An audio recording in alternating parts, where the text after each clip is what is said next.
There are tons of reasons why a project may be having problems and is in major failure mode. And if you at all are experiencing this, or if you have ever experienced it, or you want to learn what to do if you experience it in the future, because I promise you, you will, then you need to stay tuned for this video, because I'm going to share with you how to rescue a problem project. How to know if you're having a problem project. Well, problem projects tend to have a lot of conflict. They may be where people aren't speaking to each other, or you may be behind schedule or behind budget, but it's really things are not going the way they need to be going, and they're actually going really bad because you're firefighting constantly. So I want to do a little assessment with you, and so I'm going to ask you some questions to see if you have a problem project. So the first question is, are you finding that your teams are constantly challenging you and your work is not getting done?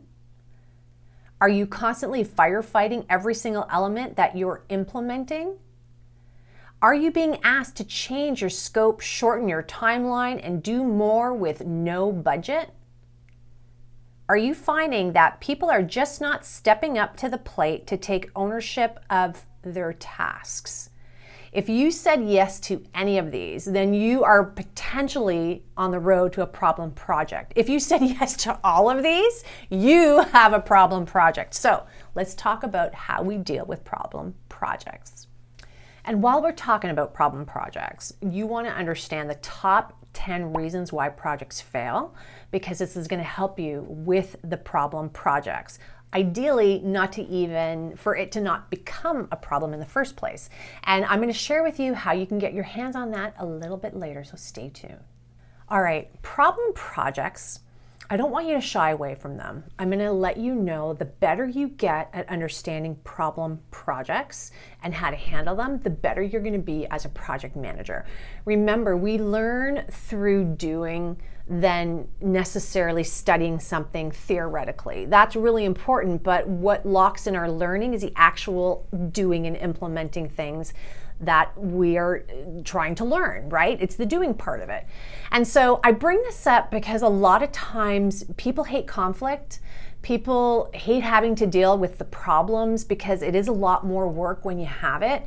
And I'm letting you know, the more you can really fine tune this skill set, the better off you're going to be, because it's going to teach you so much. So much so that you will be called on to clean up problem projects. That happened to me when I used to work for an organization, and I became the cleaner, so to speak, where when a project was not going well and it had a lot of problems, they would take off that project manager and they'd put me into the project so I can clean it up. And what's really cool is because of that, I've learned how to be really effective and efficient with projects, which is why I'm here teaching you on everything on project management, which is why I put everything into the Slay project management course. This is how I became really efficient and effective with projects, was because I was cleaning up projects all the time. So I really want you to really tune in to the things that you need to learn about cleaning up projects, because I promise you, you will come across this. You'll come across it more than you realize, and particularly when you're taking over someone else's role, you really want to take a look at some specific things. So let's get to it. Go back to basics. One of the number one reasons why projects become major problems is because 9 times out of 10, it was inadequately planned. So you need to go back to the basics, all the way back to the plan itself.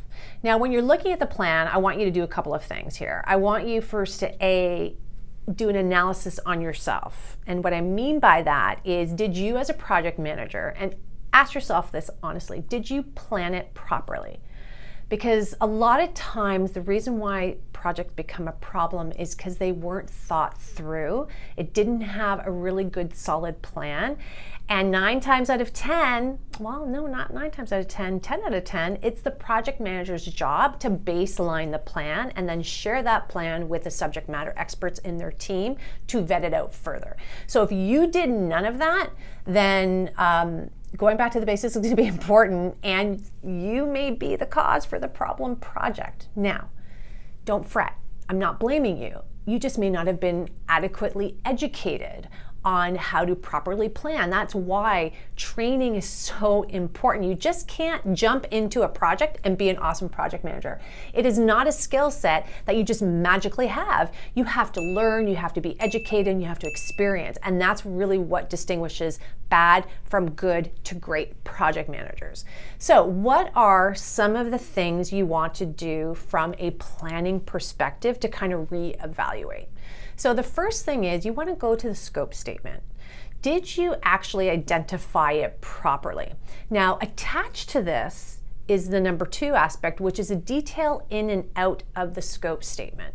So the reason why this is really important is, as important as the scope statement is, it really is a quick summary of what you're doing, but the detail, and that's really what we all are about with projects, is the devil's in the detail, is the in and outs. I can't tell you how many times I've gotten greater clarity with what we're supposed to do or not do by laying out the ins and outs of my scope statement. Here's what we are going to be working on, exactly laying it all out. Here's some of the other things that we're going to be working on too. Here's what's clearly out of scope for this particular project. Why is that so important? Because you know what really gets us out of control with a project is scope creep. And that's why having a solid scope statement with ins and outs becomes really important. And that's why going back to the basics is really critical, and asking yourself, did you do your proper due diligence, or did you just jump right into it?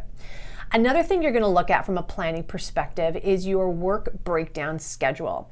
When you're really clear on your scope statement and your ins and outs, you then go to the next level, which is understanding and breaking down all the work you have to do to make this project come to fruition. We call that the WBS. And I have lots of videos on that. If you go to the YouTube search bar, say Adriana Girdler, WBS, there'll be videos on that, how to do one, benefits of them, all that fun stuff where you can go to after this video.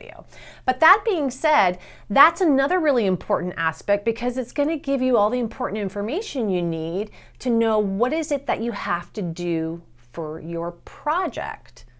Another thing I see a lot from the going back to the basics is ensuring that you have the right support. You need a steering committee. And a lot of times project managers, particularly for problem projects, haven't thought of that. They don't have the steering committee that's going to support them, that's going to give them the approvals they need, that is backing them up. Because as a project manager, yes, we have our team members who are helping us, but just as important and equally so is who above us from senior management is going to help us remove our roadblocks, provide us the guidance, give us approvals on items that we identify that we necessarily can't do on our own, but because it's linked to strategy, we need senior executives to do. That's your steering committee. And I have run into projects that I've had to take over where there was none of that. And so they're just kind of floating in the middle of the project management ocean, trying to go, I don't know what to do or where to go next, which then leads to lots of problems. So really going back to the basics is going to help you in doing an analysis of it to ensure that you have all the right and proper information. Reset.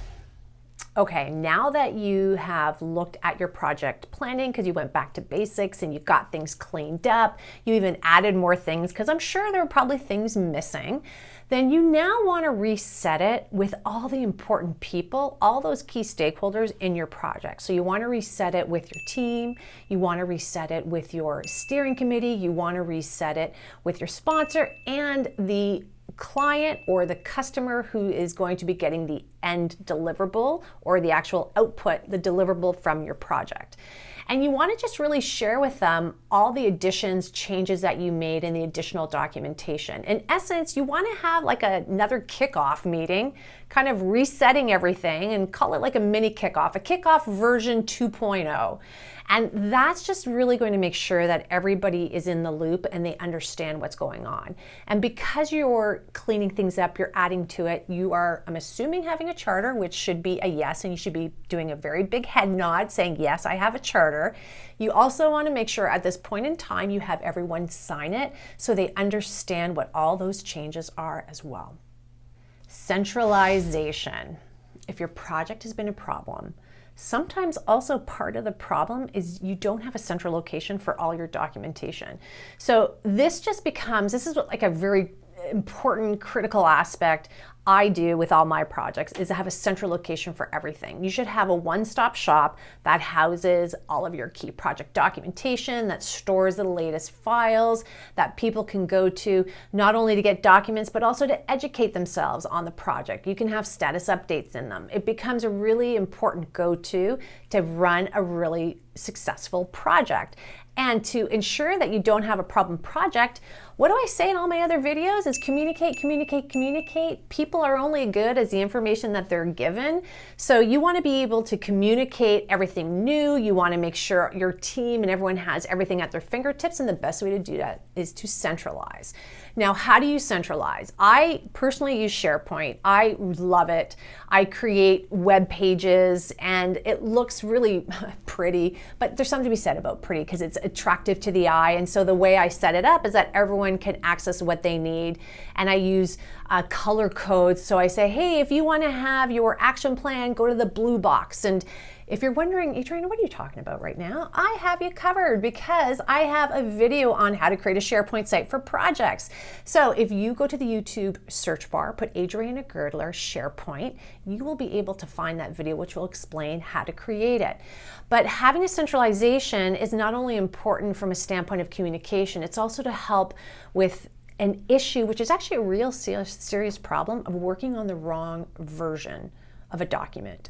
I don't know how many times it's happened to you, but I've seen it. Not that it's necessarily happened to me, but I've seen other team members do it because they weren't using the SharePoint properly and I've had to course correct them. And when you work on a wrong version, the amount of energy and effort and waste of someone's time is a huge problem. But you may have revised something which has a different output or different information that now someone is creating something else on an older version. That's a problem, and that could lead to a problem project. So it's just something to really be cognizant of and understand how important centralization is, not just from a project management perspective, but also team members too. So you may have to do a little bit of education for them if they're not used to it, but just stick to it. Now here's my little disclaimer. As much as I love SharePoint, you can't create it and then walk away. Don't do that, please. It's like a documentation, but it's a place where you house everything. You have to keep it clean. So you're gonna have to add this to your list of things that you have to manage. Just like you manage the action plan, you're gonna have to manage the SharePoint site because it's really easy to allow for the files in there to get messy for people to dump.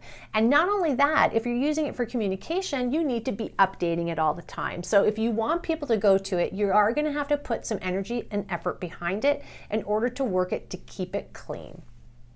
Internal communication. What does that mean, Adriana? Actually, it just means what it means, internal communication. So what kind of communication are you doing for the people internally in your project or in the organization?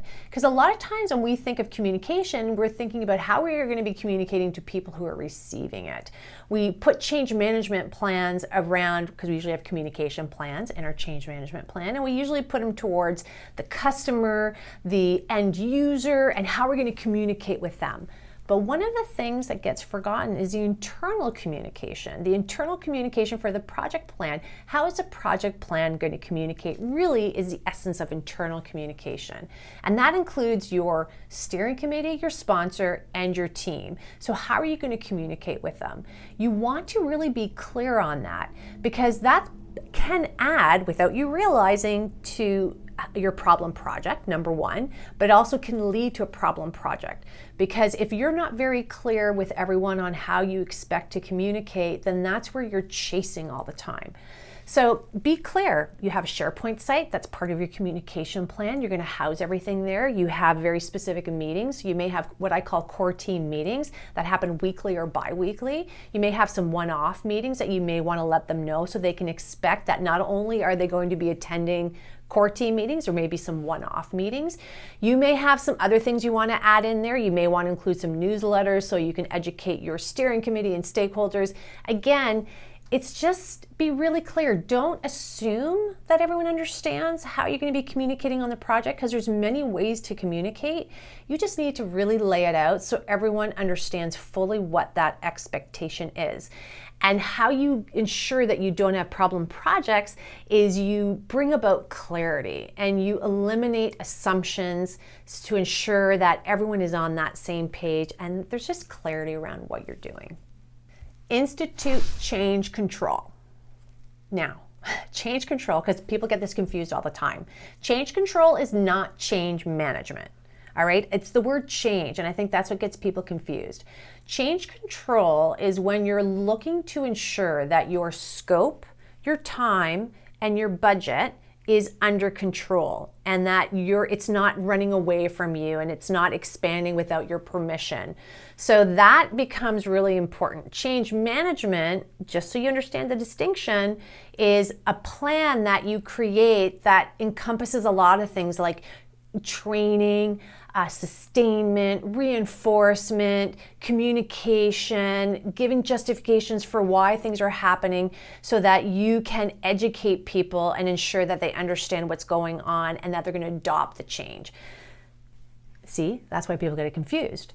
Change control is when people are coming to you asking for changes to your project as you're doing it, as you're executing it, and it's going to impact your deliverable, it's going to impact what your scope, it's going to impact your timing or impact your budget. So a lot of times, and we call that like scope creep, we call that, when people just dump on you and said, hey, can you just add this? It's not a big deal.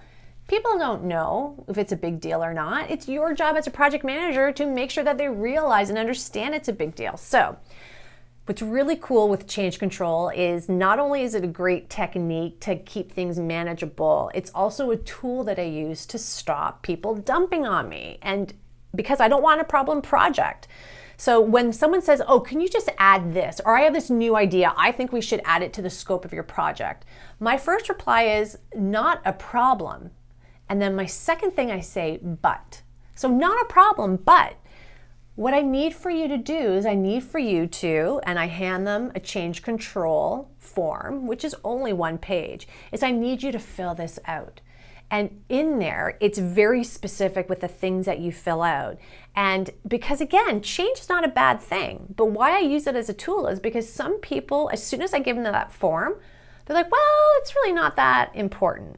Because it's so much easier for people to dump on you and just expect that you're going to say yes. And now as a project manager, your job is not to say yes. Your job is to ensure that you're strategically delivering on the project and that you're going to be able to do it within your scope, time, and your budget. And then if someone is wanting to add more, there's nothing wrong with it, but they need to make sure that you have the proper information so you can analyze to see if you can add it or not. So that all being said, I got you covered because in Slay, I have a whole section on change control, which is really important, all the templates, everything you need. Now, using it as a tool is an effective way to ensure that your project is not exceeding on what it's supposed to be delivering and therefore impacting you, which just leads to it becoming a problem project. So really ensure you institute change control, template, process, and methods. Last but not least, remove the blame.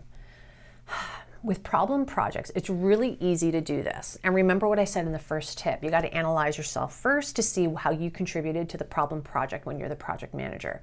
But there are times that you've done your due diligence and maybe some of the issues is everybody else. I'm not saying that that's the case, but you have to remove the blame. You really want to be strategic. You want to think it through. It's about the process, I say, never about the people. Now, how you go about doing this, I have a technique called an after action review. Again, it's in my online course, Slay Project Management.